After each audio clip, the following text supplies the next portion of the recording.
Hey man, welcome to TSOG's Totally Rad Funky Jerseys, Part 1. Right on!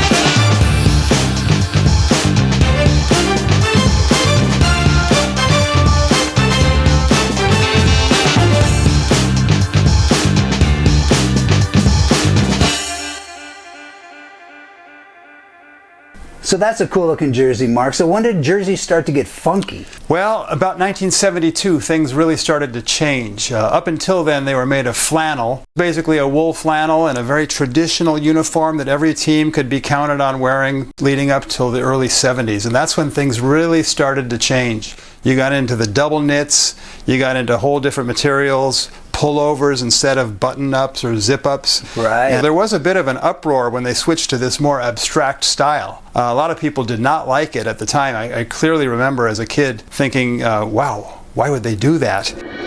Yeah, I thought we'd lead off with Dusty Baker's Braves jersey from 1975, right in the heart of the 70s. Game worn. It's game worn when he was with the Atlanta Braves. The tagging says 75-44 in the collar, meaning 1975.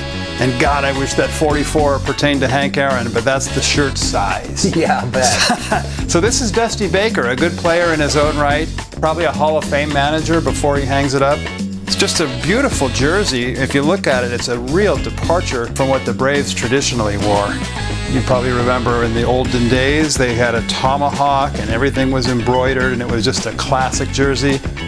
They went to an abstract feather on the sleeve. This uniform probably reminds everybody of Hank Aaron because he hit his record-breaking home run wearing a jersey just like this. But this is a great jersey and one that I really cherish because it's one of a great player, great manager, and just a style that's become a classic. So another one, sticking with the Braves, huh? Funky. Yeah, we're going to stay with the Braves just because I love this style. This is from 1979. It's Darrell Cheney's uniform. Darrell Cheney, I never heard of him. Well, he was actually a member of the Big Red Machine. He was a good player in his own right, and any member of the Big Red Machine is okay with me. So I was really thrilled to get his jersey. You can see that he signed it here.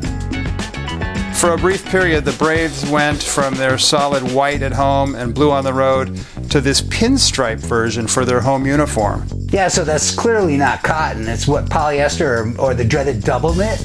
It is indeed a polyester double knit pullover style.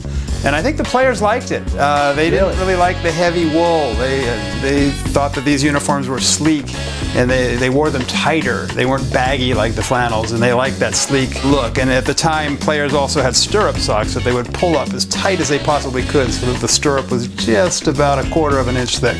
This is from a different era for sure. Yeah, the sexy 70s.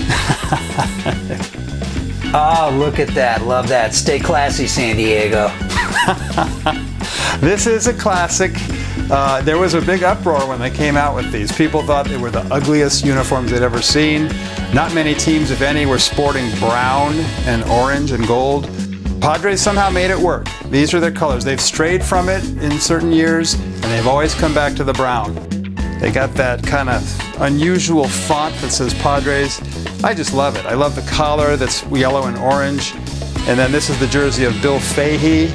A journeyman catcher to say the least, but he did spend some time in San Diego, and he wore this jersey in 1980. I remember as a kid thinking the brown jerseys were so ugly, and you look now and they're so hip and they're so cool, right? Yeah, you look at it and there's a richness to the brown, and it really does mesh well with the bright yellow. It's amazing. Somebody really knew what they were doing back then. Full disclosure, my high school colors were brown and orange. Oh, they were? Yeah, so I'm totally going with this. Not many teams embrace the brown, so good job. Embrace the brown, man. Staying with San Diego, look at that one. Yeah, I love this one. We're going to stick with San Diego one more time here. This one is cool because it has raglan sleeves. Raglan meaning this diagonal cut. And the brown and yellow really pops on this one. This is Bob Ochinko's jersey. He was a bit of a journeyman pitcher, number 44 for the Padres in 1979. And I love the chest on this one that says San Diego. I just love that font. It's so unique. Nobody else had anything like it. Again, it really made a statement. The brown and yellow really working for San Diego. Man, you can't get more 70s, huh? Beautiful. Bitchin'.